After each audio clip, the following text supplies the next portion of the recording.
Hi, everybody. I'm Ellen Metrick. Thank you so much for joining me. We are here at the Genius of Play, and we're going to be talking about kids with special needs and activities that you can do at home. So I wanted to just introduce me very quickly. My background is in special education and child development. I've worked directly with families for many, many years, both children with disabilities as well as their typically developing siblings.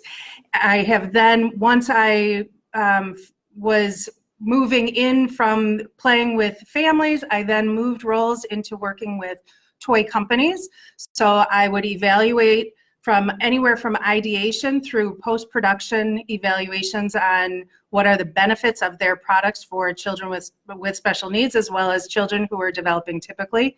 And I gave them developmental levels for their products.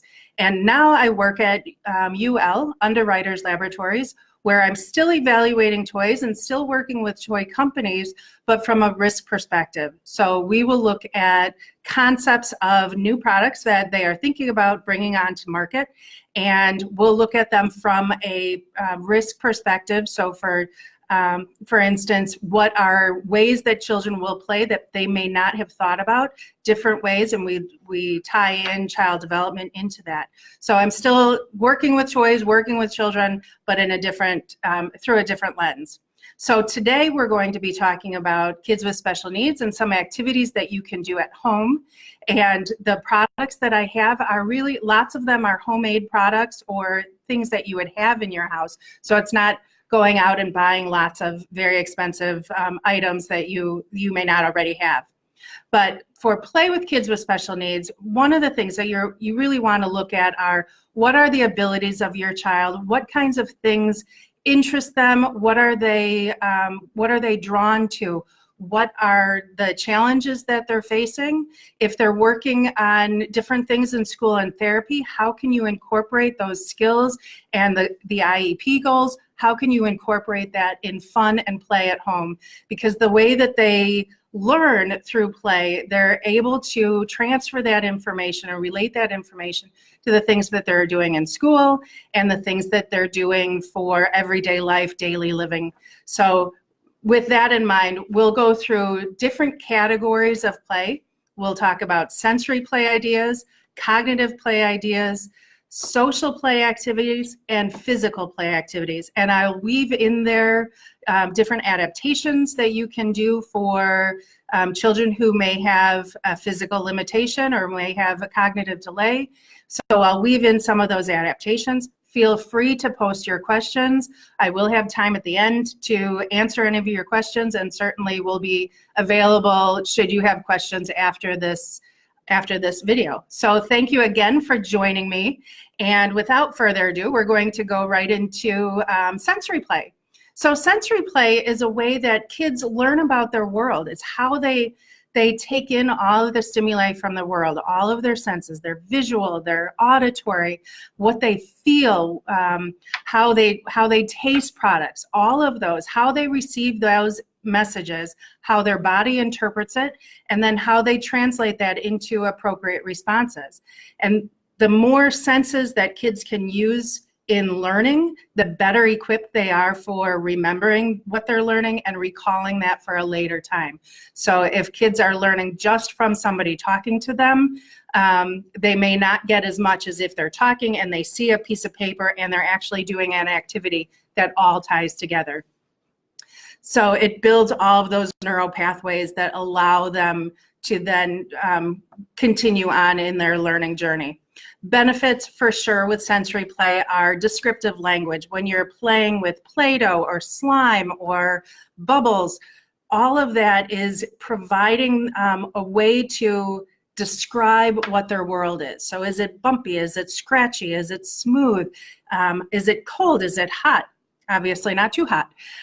So it's a great way to incorporate those descriptive language skills, because then that's how they are going to communicate in the future, being able to describe something. It was a red car. It was the tall man talked to me. So being able to identify those descriptors. It helps develop motor skills, being able to pull apart slime. You're using 2 hands together. You're using that core strength to pull it apart. Being able to manipulate small objects. If you're picking up pieces to put on your Play-Doh or stamp, all of those, it works on increasing those motor skills.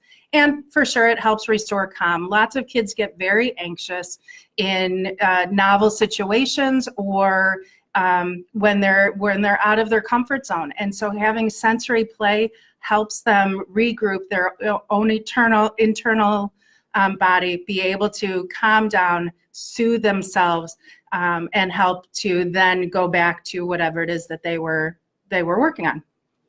So the first activity is a very simple activity, but it's with a timer, just a regular kitchen timer. And you can hide this in your house, and you can hide it in one room. You can hide it on a whole level. You can do it outside as long as it's in an enclosed yard, because you don't want kids searching for it elsewhere. But you set the timer so you can hear the tinging every second. And what they're doing is they're searching for it. You can hide it under a pillow. You can hide it under the couch. You can hide it around the corner. And they're searching for it by auditory means. So it's sound localization. And that is what we need to communicate to be able to stay safe. So you can learn how to tune out other noises and other sounds and focus in on one, just the same way as when you're communicating with somebody else, you want to tune out all the other sounds in the room so you can hear and pay attention to what they're saying. And this kind of activity is a very simple activity, but it's one that helps hone those skills. It also works on problem solving. Where is that sound coming from? How can I find it? Where can I locate it? And then reciprocal play, because once the child finds it, now all of a sudden he's in the driver's seat and he can hide it for you. And you have to go around and find it where he hid it. And this is really great for empowerment. So kids can be in the driver's seat, be able to have that control over the play. So that's a very simple timer, but it's a great game to play at home. Another is to create a sensory table. And a sensory table, lots of people have the sand and water trays or tables, but you can add lots of different things in there. You can add Easter grass, you can add wild bird seed, or dried beans and rice, dried pasta, those little water beads that are polymers that when you add water to it, they puff up. So things like that are very different textures that kids can enjoy and move around. And when you have those tables, and it can be just a regular tray on a tabletop. It doesn't have to be a standalone structure, but hide different things in there, and you can hide letters of the alphabet. You can hide little characters or collectibles. For sure is a trend in the toy industry. So I'm sure lots of you have lots of little collectibles. Hide those underneath so kids are moving their hands around and feeling what it feels like and identifying objects by touch. So those are some of the activities that you can do. For sure, put a tablecloth underneath that sensory table because that's for easy cleanup. But again, you're identifying objects by touch, your sensory exploration. One of the hazards, though, to keep in mind as I'm looking from it from a risk perspective is being able to make sure, one, the things that you're putting in there are non-toxic, and also age appropriate for the child and ability appropriate for the child that you're playing with. Because if they're still mouthing objects, small objects that they can choke on is not something that you would want to put in the table. The paper, if they're putting things in the mouth, the paper, it can wad up and they can choke on it. So make sure that you are paying attention to what your child is able to do, what are the features or characteristics of the toys that you're incorporating, and then direct supervision is always important. With the sensory table, you can also go into slime, and I actually made a little bit of slime. I made pink slime, and we have a a couple of informational packets on ul.com about slime, because slime is very much a trend in the industry, but slime contains, lots of times it contains boron, and the overexposure can be hazardous. So find recipes online that don't have boron. This recipe actually is just cornstarch and white glue, but having activities that you're doing with slime where you're pulling it apart and you're using that two hands together at midline, you're pulling it apart using that core strength. You can roll it out if you're using slime or Play-Doh. So you're reaching and you're extending your arms. All of that helps with development of the muscles. When you're rolling Play-Doh, you're doing wrist rotation, you're doing two hands together, you're transferring hands from one to another. So there's a lot of things that you can do with Play-Doh and with slime. And again, it's definitely a trend. So my guess is you will have lots of that in your house already. And so find ways that can incorporate different physical movements for children and embellish it with small characters and cookie cutters and things that you can add or extend the play with slime and with Play-Doh. Another activity is drawing with, this is foam, with just shaving cream. So you can put shaving cream onto a tin plate, like a cookie sheet, and then draw words, draw letters, draw shapes. So you're adding the cognitive element of play, but through sensory processing ways. So again, it's another way that kids can learn and retain that information. It's a very sensory experience. You can take different cars and roll cars through, so you're creating roadways. And this is a very small tray, but you can make it a larger tray. But that sensory experience, writing your letters, your name, and it's a very sensory experience, so it's making those connections with your brain into the cognitive. For kids who don't like to have their hands on top of gooey products or sticky things, you can always put it into a Ziploc bag. And this has just tempera paint, and it had yellow on one side and blue on the other, and when you mix it, you're mixing it to make green. And you can also draw, let me move this, you can also draw letters on it. So you can see different letters.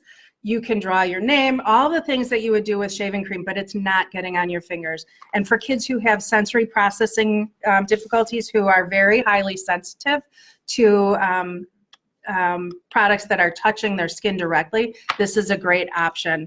It's like finger painting. You don't want to have them access the products, the material that's inside the Ziploc bag. So this is taped closed with just packing tape.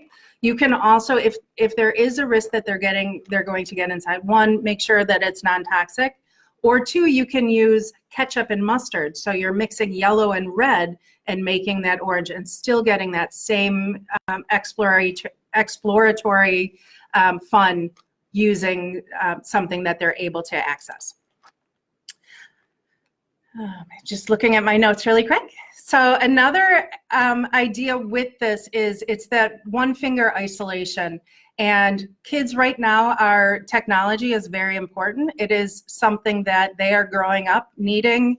It's their world. So we can't have all or nothing. There needs to be a coexistence of hands-on play and technology. And this kind of activity where you're drawing letters is helping them use one isolated finger. And that's the same skill that they'll need for swiping and for using technology in the future. So it is a skill that they will need, and this is a fun way to do it. One more idea for sensory play is create a sensory box. So you can take just a regular cardboard box and cut a hole in it. Make sure that you line that hole with felt or something so that it doesn't scratch the child. But then inside, put different pieces, whether you're putting letters from your refrigerator magnets, or little characters, or even objects. Can you feel a spoon, or how does a spoon feel different than a fork? So you can have one object out of the box and one object in the box, so they have to reach in and feel it and identify which one is the fork, and then do some matching with that. But this is a nice way to, again, use the sense of touch to be able to learn and make those neural pathways a little stronger, and identify through touch what they're feeling, what they're exploring, and use words to describe it, so kids are making all of those connections. Another activity that you can do that is a sensory activity is having clear contact paper that you have the sticky side out, and you can tape it onto a window or a wall, and have pieces that you are adding to it. So kids can put craft pom-poms or little pieces of ribbon, or if you have cutout pieces of wrapping paper, all different types of products that you can stick onto that. And wherever you place the objects will help that child continue to use motor skills as they play. So if they are standing, you can put it on the floor, so they're squatting down and then reaching up high to be able to place it. And all of that is working on core muscles that's needed for walking, for jumping, for even sitting still in a classroom. That when you're developing all of those systems, it helps children then stay focused in class. So you want to make sure that they have a very strong core, and this is one activity that you can incorporate it in. And it's not a physical activity, but it's something that you can incorporate physical movement with. If a child is sitting stationary, like in a wheelchair, you can have the objects on a tabletop so that they can easily access it. But again, it's all of those sensory feelings, all of the objects that you're feeling, very different, and they make connections with the child. One more that I have is a sensory bin, and this one is just, I put it on a tray top so you can see it.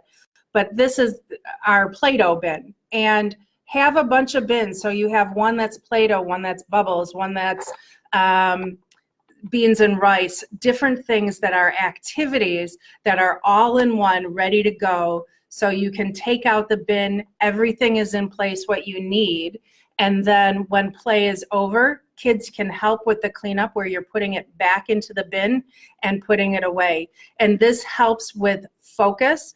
Lots of kids who have disabilities have difficult time with focusing, and so you don't want to take a lot of time to collect all the products, all the things that you need. Have it all in one place, be able to get it and go. And it may be an activity that lasts 5 minutes, and for some kids that's a really long time. So enjoy that and have it, put it away, move it out, and you're on to the next activity. It can be as long as you want it to be, and you can incorporate other kids, but this is one way that it's all ready-made, a pack to go. And just like the convenience of having ready-made dinners that you just put it in the oven and it's finished and everything is there. This is the same kind of idea, is having it all ready for you, ready to go. And you can incorporate different things in it if you want to embellish it in different ways. So the next time we put out the Play-Doh, maybe we're going to add stampers. And these are just stampers from a Superfection game, but it's all different shapes. And so now you're incorporating shapes, shape recognition into the Play-Doh fun. It's still a sensory activity, but you're incorporating cognitive. So make sure that you are adding to it, always keeping it fresh for the kids, enjoying different things, but having a common ground of it's always Play-Doh in this bin. And then the last is a sensory tube. This is a water bottle, and this has dried rice that we colored with food coloring.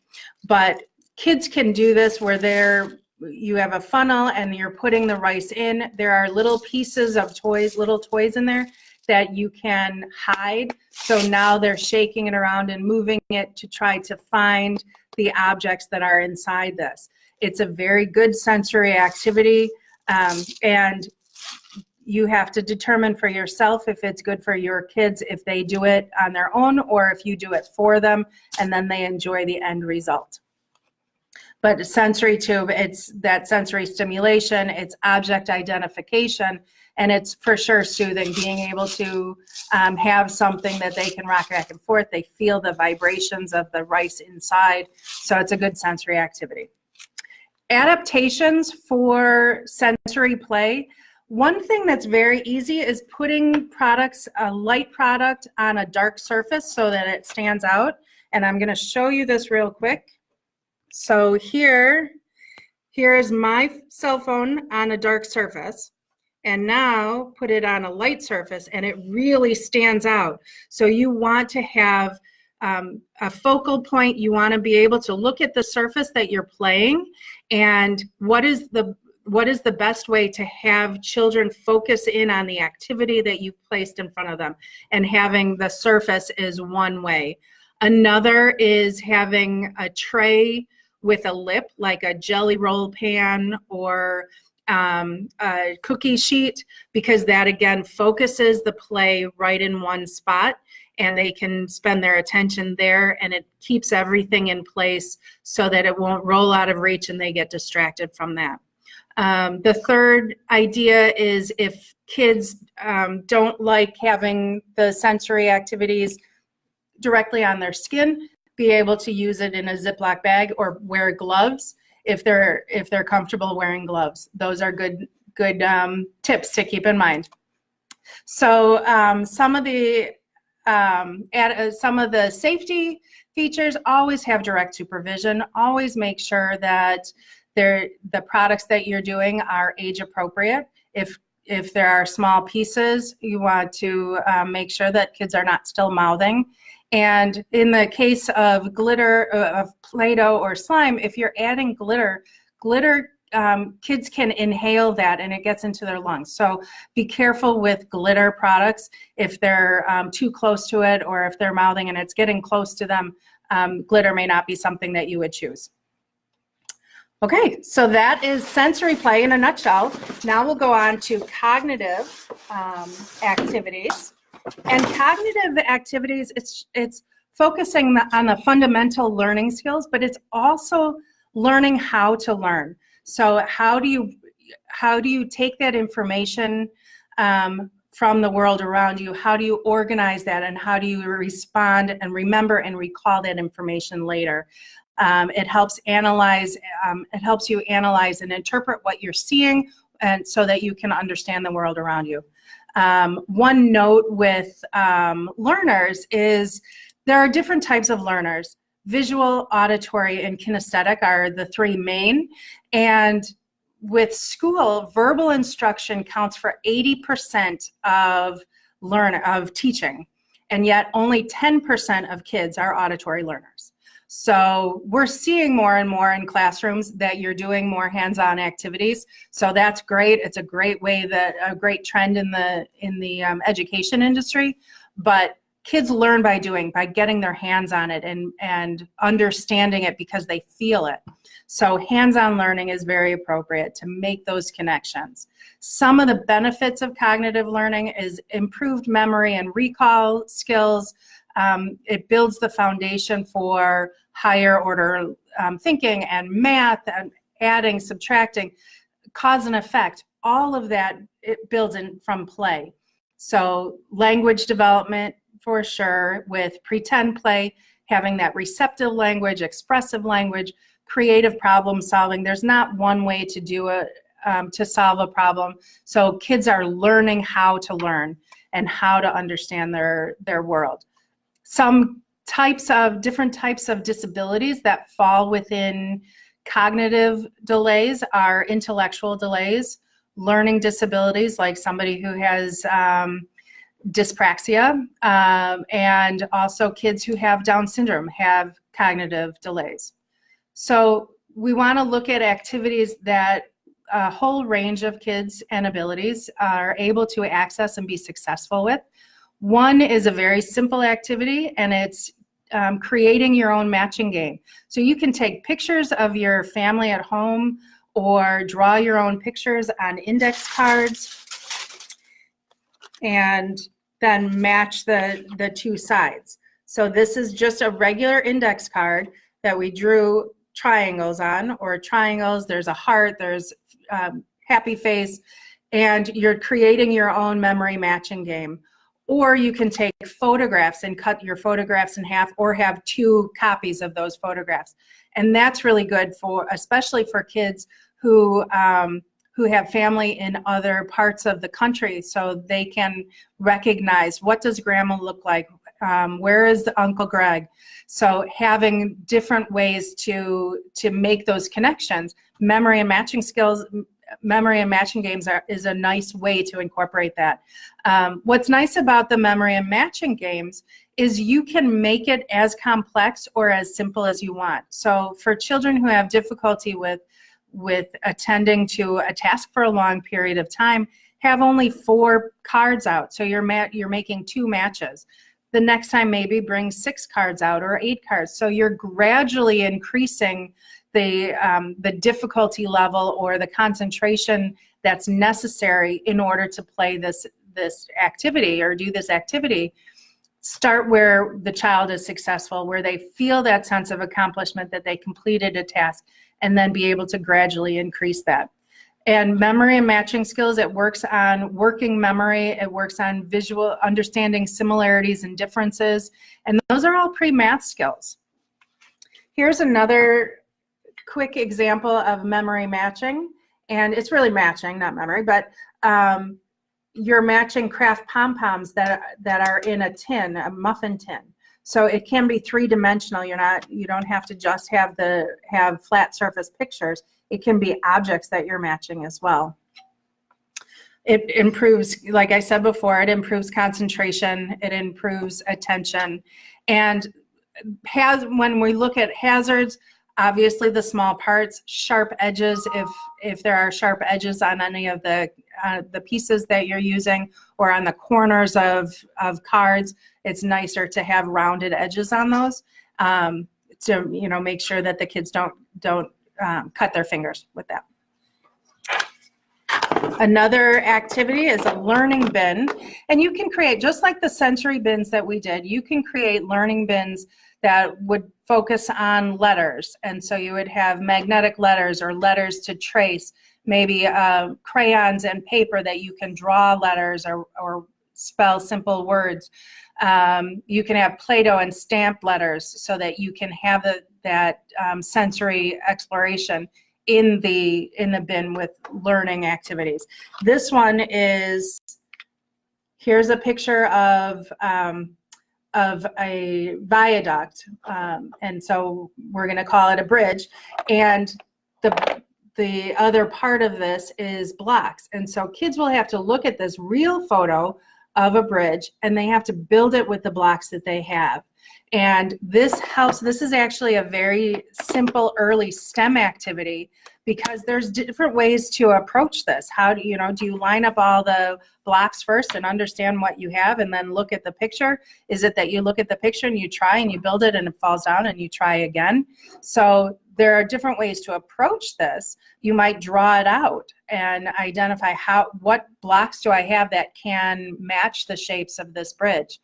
But being able to have ready-made box like this that kids can do, and it helps them learn how to problem solve, how to make mistakes and go back and try again and persevere. And those are all things that are necessary for STEM. And you're hearing STEM in classrooms a lot. You're hearing it even with toy companies, that they're creating STEM products. And STEM activities can be a very simple activity, but it helps them understand their world a little bit more, understand how do they take in that information, and how do they solve a problem, and what's the most effective way to solve the problem. So a STEM bin like this is really good. You can create different bins So you have sticks and you have to build a box using sticks, or have pipe cleaners and straws to create a box. So there are different activities that you can do, and certainly if anybody's interested, I'm happy to send you a whole bunch of ideas on what are different learning boxes that you can create. Okay. Another activity is placing fish in a fishbowl, plastic fish, and you can get a plastic fishbowl or plastic bin, put water in it, put plastic fish that you would get from a toy store or a toy department, or even the ice cube. There are shaped ice cubes. Some of them you can find that are shaped like fish, and then have a real fish net. And so create a learning game with fish that are floating around in water, and you can scoop up one blue fish or match two yellow fish or find the crab or what doesn't belong, and have something else in there that like a log or something that isn't a fish. So you're creating learning experiences using something that is very tangible, that's very fun for them to explore. And that's a very easy activity that can be a learning bin in and of itself. A/B patterning is a pre-math skill. A/B patterning is like doing red, yellow, or ABBA, it would be red, yellow, red.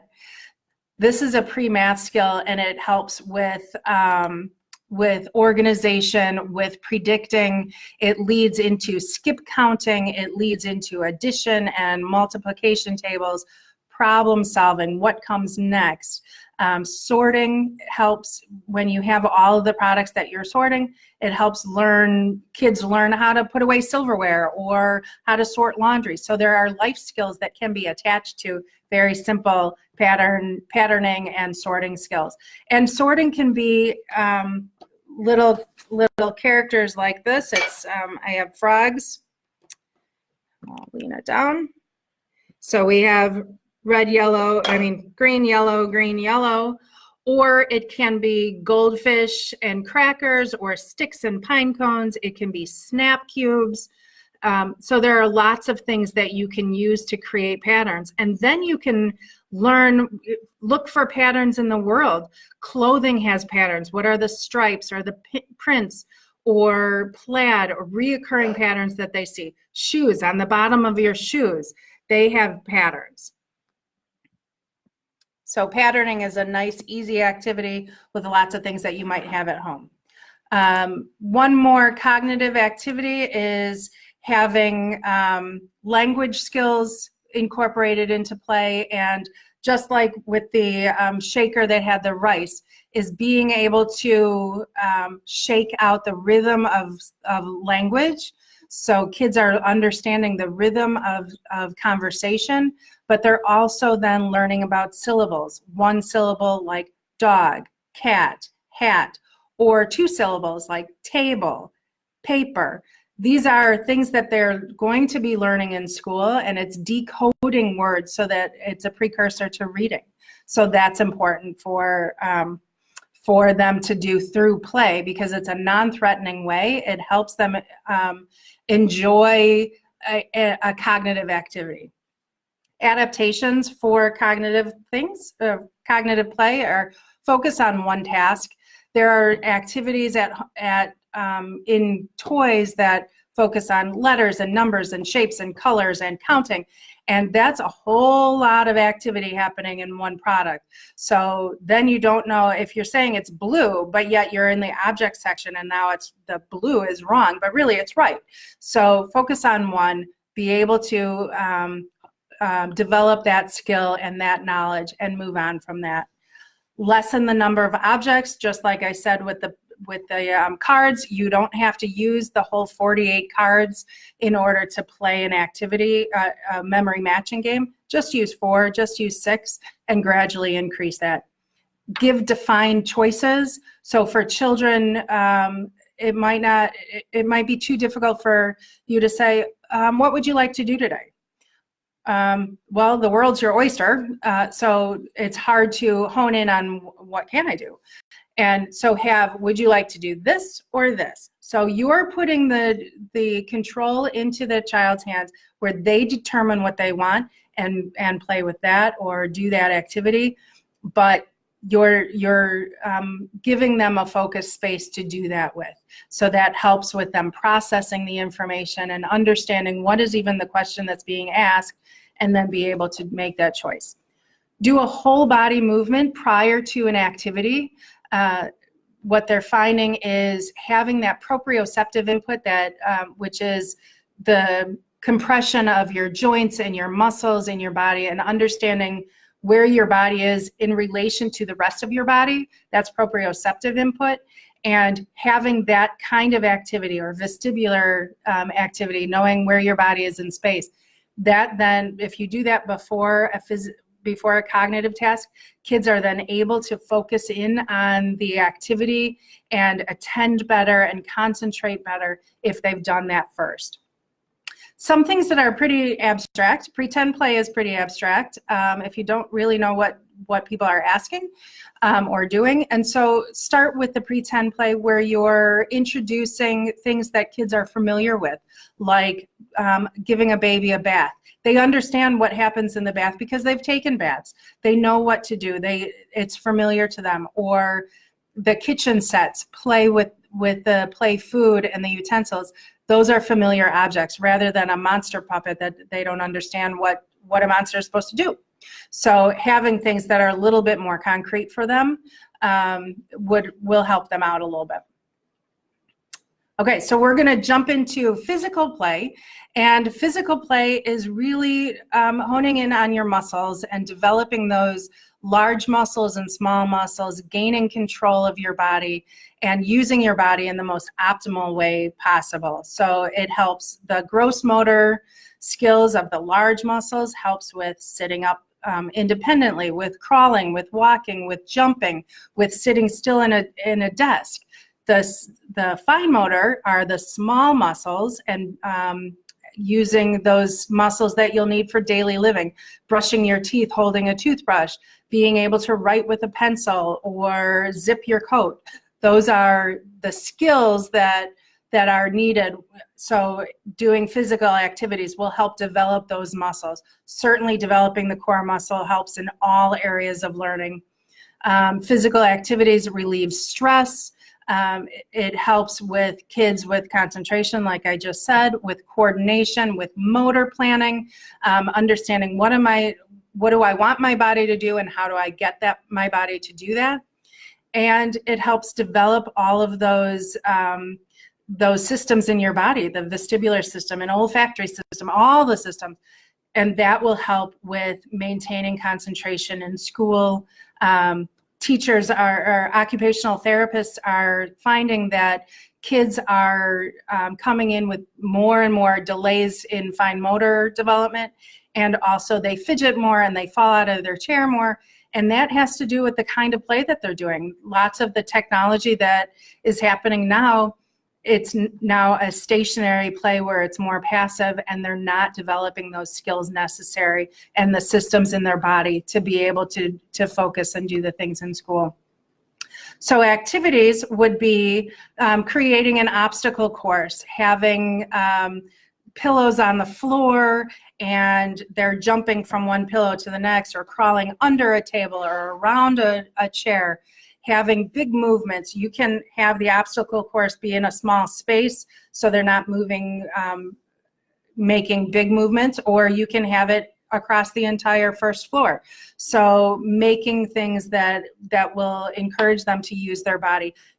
Create a balance beam on the floor with tape so that they can walk across the floor.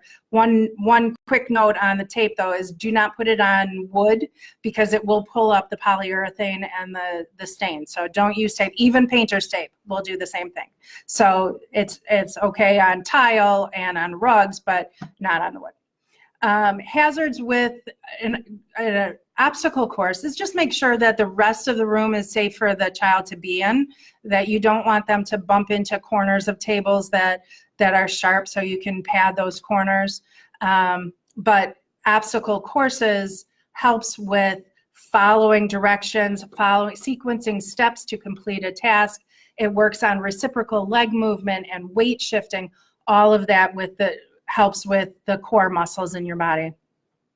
Tag with flashlights is one activity that is good in a stationary way. So for kids who have physical limitations, who may be in wheelchairs, they can't reach across the room as easily as somebody else. And so playing tag is a difficult concept for them, a difficult activity to actively participate. Lots of times they are passive viewers of activities like that. So you want them to actively participate. And flashlights evens the playing field, that they can tag somebody across the room with a flashlight, and the other child has a flashlight as well, or have a darkened room and you're finding objects by lighting the flashlight onto that one object. So it's a way to incorporate physical movement in a stationary way. It works on visual tracking, which is a skill that you'll need for reading. So it's a nice, easy activity to do in a darkened room. Tossing into laundry baskets is another activity. And again, these are simple activities, things that you can do in 5 or 10 minutes at home. And lots of times that's the attention span that your kids may have. So you want quick ideas that you can use and move about your day. So having just a regular empty laundry basket and balls of different sizes that you can toss in, and you can alter where you place that bin so that if it's closer, it's easier to hit the target, or farther away, you can make small balls or big balls. For kids who are playing in a more stationary way, who might find it difficult to retrieve those objects if they roll away, you deflate the ball so that it's easier to grasp. You can still throw it into the bin and then grab it again, and it's not going to roll away. Or use bean bags rather than balls, or stuffed animals works really well. So different things. One other idea, instead of a ball to throw, is use chiffon or silk scarves, because they float. When you throw them in the air, they float, and you can still visually watch them. You can still catch them, but you have a little bit more time to catch them. So try it at home. Use a silk scarf that is probably sitting in your drawer like mine. You can also play catch or throwing the ball into the bin on carpet or on grass, because then the balls won't roll away as fast as if it is on tile, and or on tile or on flat surfaces like a wood surface.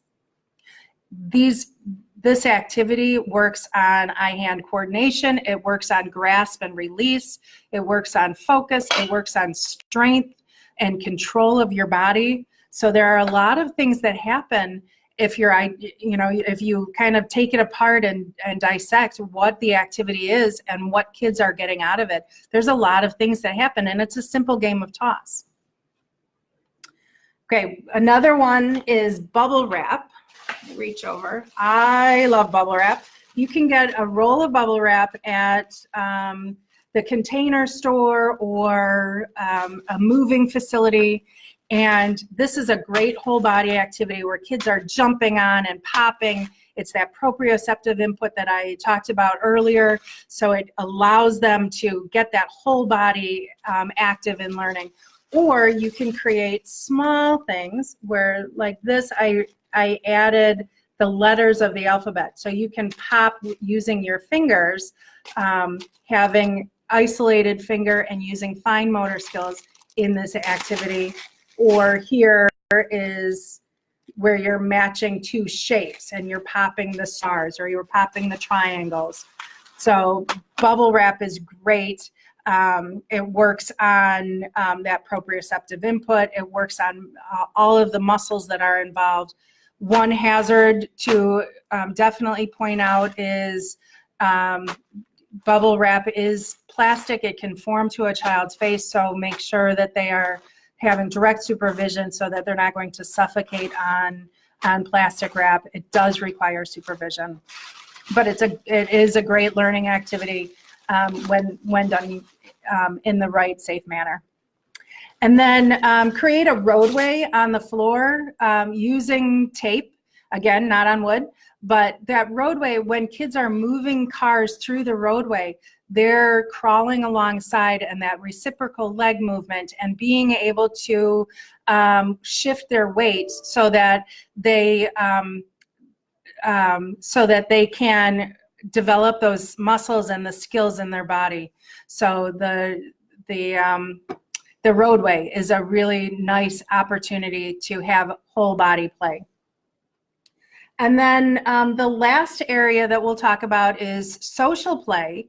And social play is being able to interpret your own feelings and senses, as well as expressing them and understanding other people's perspectives. So having activities that you can do at home with other kids. It might be outside, have a play date with just one or two other kids. You don't want to have it too much, because then it is overpowering for a child and they're overwhelmed. So having just a couple kids, and they can be in a line in your backyard, and you'll call out, soar like an eagle or hop like a bunny, and they have to do that activity. Now they're all doing it at the same time. It's parallel play. So they're doing it next to each other, but they're not quite interacting with each other. But they are modeling for each other. So they're seeing how other people are doing it, and they can be mimicking what other people are doing. So that is a learning experience to how to incorporate other kids and how to learn about social interaction. Another activity for social interaction would be art projects, and you can start with, every child has their own set of crayons and their own paper, but then as gradually lessening that, so that maybe there's only one set of crayons. So if you want the green crayon, you have to wait your turn. So it's turn taking, it's sharing. You have to maybe verbally ask if you can borrow it when the child is finished. So there's that expressive language and receptive language that's happening. So that can happen with art projects. Or instead of everybody having their own piece of paper, have one big piece of paper. And it may start that kids are drawing in their own corners, doing their own thing, but as they get towards the middle, they're going to be creating a picture together. So adding to one picture, and that's gradually reaching out and having kids work together to complete a task. So those are some of the activities. I know I want to leave a couple minutes for questions, but some things to think about with adaptation and with safety. There is something called a small part test cylinder, and that is to see if a toy is too short or too small. If it fits directly into that cylinder, they can choke on it. And for people who don't have this cylinder, use a toilet paper tube at home. If a toy fits all the way through, it may be too small and it can get lodged in a child's throat. So make sure that you are testing your toys or having products that are appropriate for different kids. Another product, sorry. So here's the sensory tube, the small part cylinder. So if a toy fits all the way inside, a child can choke. But if the toy is big enough and it won't fit, then it's better for a younger child or a child who's still mouthing. Another adaptation is, this is non-skid shelf liner, and you can get it at Target or Walmart or any of the stores, and or you can get it through specialty avenues for kids with special needs called DICEM. But it's an anti-skid, so you can place toys on top of this so that they don't skid out of reach of a child on a table. Or if you're in a ride-on, you can put it on the seat of the ride-on so they don't slide down.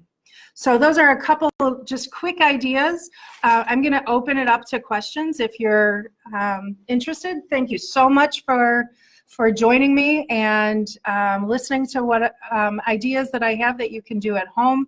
If you want to, if you have other questions after this, you're definitely welcome to reach out. I'm happy to talk through anything or brainstorm with you. So let me know. Okay, I'm going to open it up to questions. Chanel says, as much as slime is a headache for me, my kids benefit from it greatly. I agree wholeheartedly. Definitely look into all of the trend, the information out there on boron and some of the options that you can do that don't have boron. So kids with autism often get overwhelmed with too much input. Any tips for encouraging sensorial learning without overwhelming a child on the autism spectrum? Yes, kids who are on the autism spectrum have sensory processing difficulties. And it's hard to answer that question because all kids are very different. So one child with autism is very, very different, and what they need from their environment and from a product is different than another child who's also identified as being on the autism spectrum. So the sensory play, one idea or tip for adaptation for kids with autism is play in a darkened room with just a gooseneck light. So it's a focused light right into the play space. So it distracts all the rest of the stimuli. So it may be that not only is it the senses that he's feeling, but it's everything else that's happening in the room. So try to eliminate as much as you can. Turn off the TV, turn off the music, and then focus in on only one spot. Or there are the indoor little play tents, and that's another nice way to take away the distractions from the room. Other things with sensory play, certainly looking at putting objects in Ziploc bags, or being able to touch it with gloves on.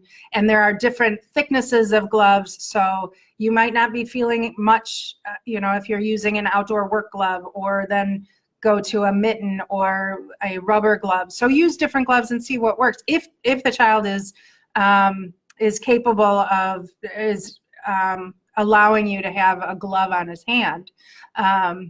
So I hope those are a couple quick ideas, but starting out slow, helping to desensitize a little bit, if it's a brush and they don't want it on their hair, touch their skin with it, let them hold it, and they might throw it and not be interested, and continue to bring it back for just brief periods of time and don't overwhelm them. Tori says, what are some outdoor physical activities that promote motor skills but are still safe? Well, it depends on the type of disability and the abilities of the child, what they're able to do, and as well as how old they are and what their I just lost the question there. So what they can do on their own. It might be that you want to have a play space outside, so use a little plastic pool. So it's outside play. They're sitting on the ground and you can touch the grass, but they're sitting in the pool without any water. So they're sitting in a safe spot and being able to play that way. There are lots of different modifications that you can do to the play. So it's what else is in the area that they're playing, who else is there, what are the distractions? Is there a playground that's in the yard that they want to participate in? Then looking at that to identify how can they safely play, and it might be the slide and being able to roll balls down the slide, and that child is sitting at the bottom to catch the balls. So I'm happy to talk a little bit more with that if you have further questions. From Rebecca, do you have any tips for picking out pretend play toys for kids with special needs? What sort of things should I look for? Pretend play is very abstract, so look for things that are familiar to kids. Even puppets that are real characters, like a mailman or a policeman, a person versus a nondescript monster, because they don't have any reference of what they're supposed to do or say. So having things that are more concrete play, with the play sets that you would purchase, having play sets that have real people that, it could be as simple as a dollhouse, but the dollhouse has a bedroom just like they have a bedroom. It's a kitchen just like they have a kitchen. And you can set it up very similarly to what the child is familiar with at home.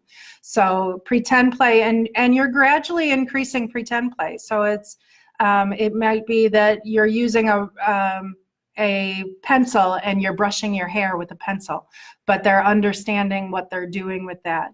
So there are pretend play. I would focus in on what are the familiar real products that you have that have toys involved in that. Let's see. Okay, with kids with autism, sometimes they get overwhelmed with too much input. Any tips for encouraging? Oh, we talked about that one already. So I think we're just about out of time. Let me just make sure that I don't have any other questions here. Thank you for all of the comments. Yes, Abby, I like using the perfection pieces. Those are tremendous, especially when kids have already learned the circle, square, triangle, star, and now they're into parallelograms and octagons.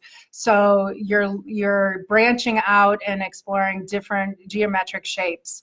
So any tips for play dates with kids of different abilities? That one was for Abby. And looking at a sensory play activity, something that is hands-on, that all the kids can do together, like Play-Doh, where they're all working on it. They can be working independently, but that using those products together. So there's only one extruder, or there's only one stamper that's the Beauty and the Beast stamper. So they're using they're using one group of products, but then doing their own thing with the Play-Doh.